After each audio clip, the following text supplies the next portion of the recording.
Hi everybody, this is a short video on how I replenish my calcium. We're using a Kalkwasser stirrer. In this case it's an Aqua Medic one. I've already removed it from the reservoir. It actually sits in the reservoir, and emptied it, ready for refilling, just to cut down on the unnecessary. So my first thing to do, having removed the stirrer and the old calc and water from the chamber, is to refill it with RO water. So I'll do that now.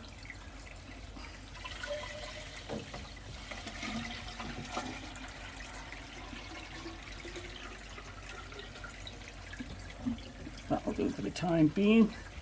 I just need to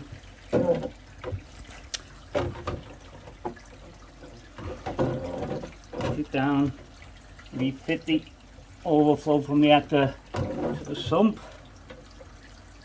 Top up the rest of the way, so it's almost overflowing. So now I'm ready to introduce the calcium hydroxide, lime water, Kalkwasser, and I'm going to put a number of tablespoonfuls in. So it goes 1,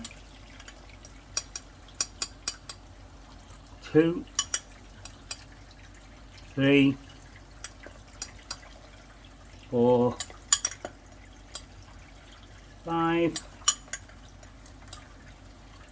6. That will do. That's around about what, 150 ml, I would say. I'm just going to give it a stir so that to settle from the top down into the reactor. Like that. And while that's settling down, I'm just going to put just a touch more water in, not so much that it's overflowing. That will do. And then refit the stirrer into the. Now there is a central spike that you have to find and put it in like so. Reconnect from the pump of the auto top up, which is a Tunzi auto top up, like so. I'll go through this again in a minute. So there we are already. Now that is all plumbed in to my Tunzi auto top up. There's the control of the Tunzi auto top up, and if you look there, from the Tunzi pump to the reactor, which is sitting in the reservoir, the auto top up reservoir, I have 2 taps. One which sends water from the pump in the reservoir directly into the stirrer, and the other one, should I wish, bypasses it, the white connection, that I can go directly into the sump, bypassing the reactor. Now some people will tell you it's dangerous to have your water going through from the OTU into the reactor and into the sump. Well, I've thought about that, and what you can see down there is 2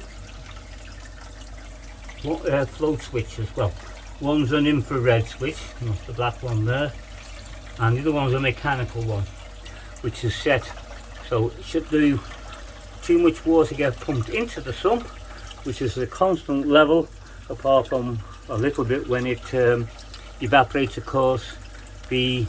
Should the infrared one fail for whatever reason, get calcium on it or some muck of some sort, the mechanical one will then cut off should too much water go through the reactor and into the sump.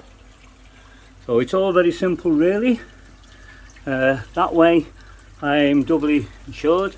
You can see I've used another Tunzi magnet to split the 2 floats, the float from the infrared magnet attacher so I can sit it lower down, so the tolerance is a lot less than simply being alongside the infrared one.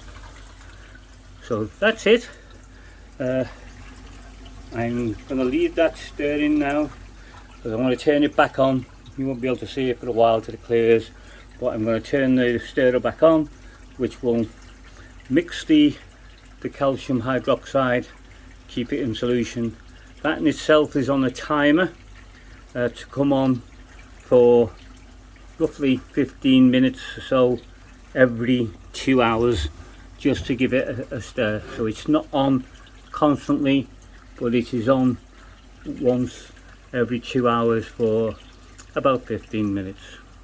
So that's how I add calcium alkalinity to my aquarium via a Tunzi Auto tot up, an Aqua Medic Kalkwasser stirrer, using the Tunzi float switches to administer the Kalkwasser through the stirrer. Okay, thank you. Bye.